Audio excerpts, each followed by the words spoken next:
কাজের চাপ সহ্য করতে না পেরে নাকি আত্মহত্যা করেছেন বিএলও রিঙ্কু তরফদার, যার বয়স মাত্র 54।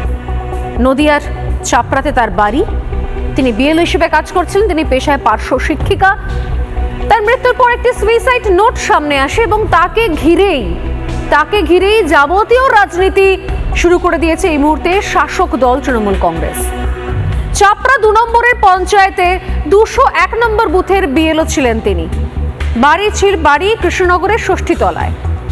এবং কিভাবে, কোন পরিস্থিতিতে তার মৃত্যু হয়েছে তার সঠিক তদন্ত না করে, আসল কারণ জানতে না চেয়ে, এর আগে আপনার মনে আছে যে কোনো একজনকে তার মৃত্যু, তার আত্মহত্যাকে এসআইআর এর চাপে আত্মহত্যা বলে চালানোর জন্য তৃণমূল কংগ্রেস এমন এক তথ্য বার করেছিল সামনে যে ডান হাতের 4টে আঙুল না থাকা সত্ত্বেও নাকি কেউ সুইসাইড নোট লিখে গিয়েছিলেন। তারই বিপুল তোলপাড় হয়েছিল।